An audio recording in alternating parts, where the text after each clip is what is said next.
City of Hamilton, they love me. $35. $35. You have to pay for the meal, the flour, everything, you know. And the ticket. And the ticket now. Look at that view. Dang good, dang good. Happy Valentine's Day. You too. Thanks.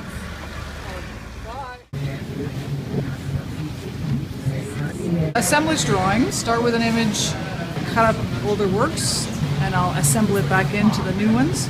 So this is drawn directly on the Mylar, and then this is assembled in from another painting. This is collaged in, so having a sharp edge. And then another area here where I'd like you to have the illusion that it's actually like part of the piece. The content is grief, right? And I think that's something that everybody can relate to. I would really like that a viewer puts their own story to it. And they're meant to be really kind of big and aggressive and moody and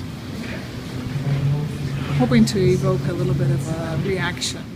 I was scared of him when I told her, my best friend's boyfriend. And then he asked me to kiss him. Then he pulled out a gun. And he bet her that he could get me into bed. And when I wouldn't, and I pretty much laughed in his face, still not thinking it's a threat, he put a fork to my stomach.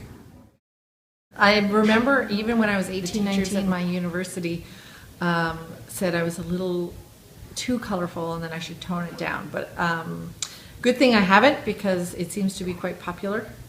I will prepare like 10 canvases at once. I will do the primary coat and I'll leave them out so that the shapes are with me, so I'm kind of seeing the shapes, and then eventually as I'm developing, as I'm printing off my reference photos and things like that, I will just look and I will start, and sometimes I start 4 or 5 at a time. I just chalk them all in and just get going, and that's the time when that night I have a hard time sleeping because I'm so excited about getting back to the studio the next day. Hello. We're good friends of ours, and they were very hippie, like barefoot wedding, the whole 9 yards, and the reception was in the forest. I took the photo lying on the chaise lounge up. So that one is called Freya's wedding. Freya was the bride. Sorry to ask you that. Yeah, that's okay. You just told the story about this painting, so I thought Freya's wedding. Is it from Freya's wedding? Yeah. Yeah?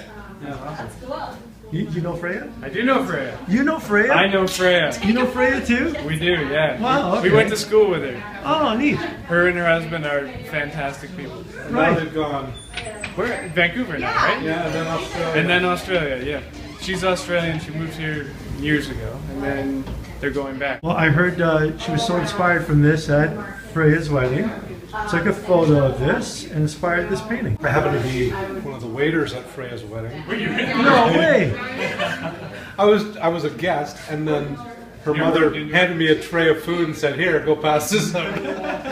So I ended up spending most of the afternoon handing out food to people. You were working at Freya's wedding, even though you were a guest. Yeah, Nice. that's just the kind of guy I am. That was your gift to Freya. That's what $300 This is Eileen Shannon. They've supplied an iPad. The original Brushes app was the one that David Hockney used when he did, and still does, paintings on the iPad. These are remixed paintings from quite well-known works.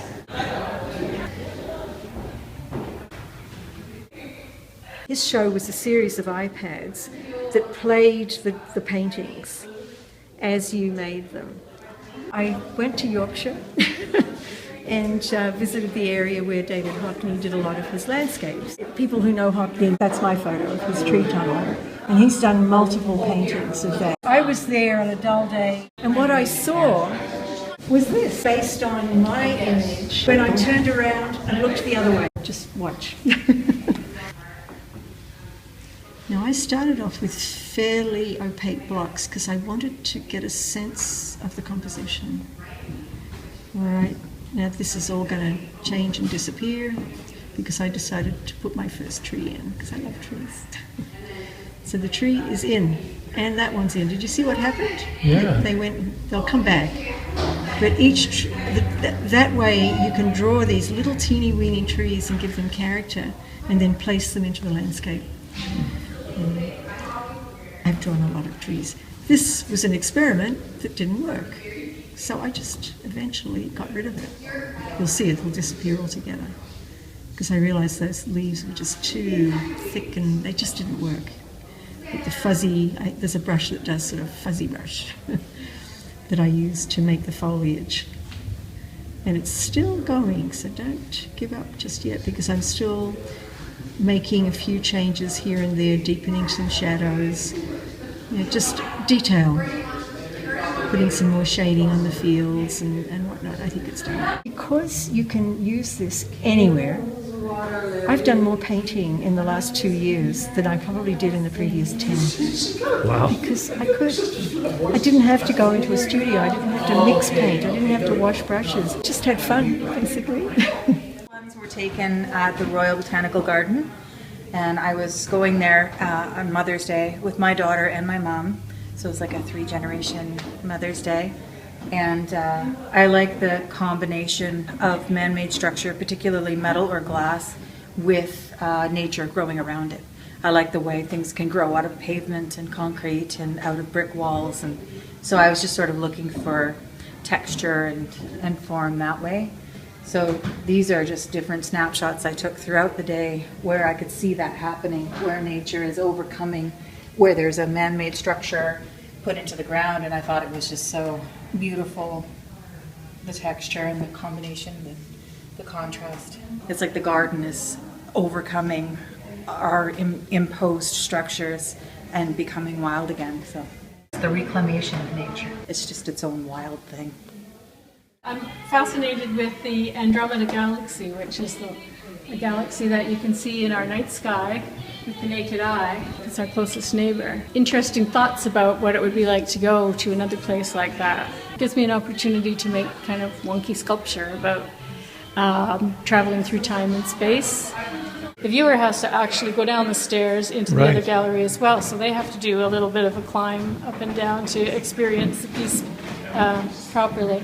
The spiral of animals all waiting in line, following turtle. In native legends, the shell of the turtle represents Mother Earth, and to lead the animals. As you take the journey with the animals, they start climbing a little wire ladder that winds its way up through the whole sculpture through 3 separate segments. You start climbing the ladder, and first of all you have to pass up through Earth's atmosphere and clouds and weather, things that we're sort of familiar with. Just going to this beautiful place in the sky, and the notion of taking a lot of time. After you finish that journey, you take another step up the ladder and you arrive in the middle segment here, which I think of as the solar system. So I've represented that just pretty simply with different beads. As you progress through our solar system, your next step on the ladder takes you to that big dark void between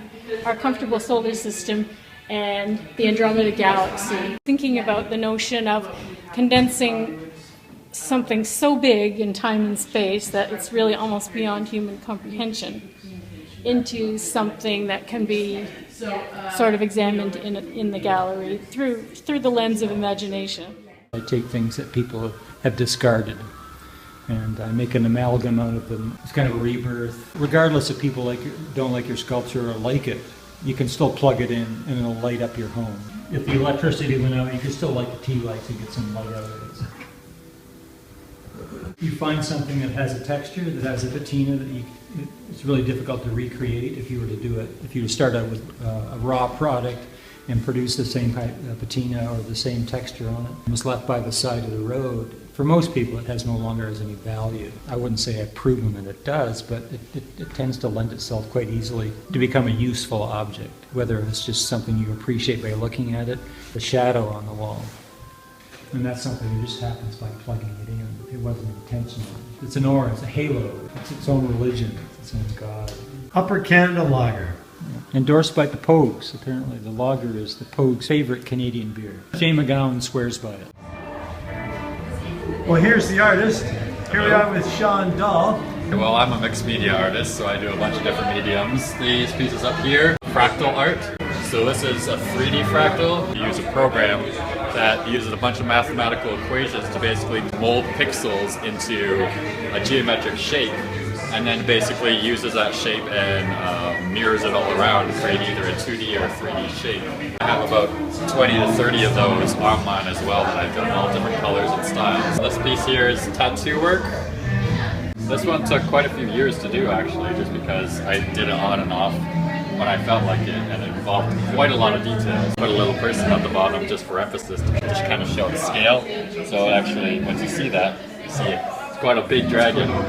This piece is Montreal, so I take a photograph and I will edit it until it looks somewhat like a painting. Subconscious art, I actually call it chaos art. You take a piece of paper, you close your eyes, take the pencil, and you basically think of an emotion and you start drawing all over the paper, and you let your subconscious energy flow through your arm. Then you open your eyes and look at what you see, and you start coloring, and basically it comes out on its own. You don't really have much control over what it looks like in the end, but in the end it's actually a pretty impressive piece.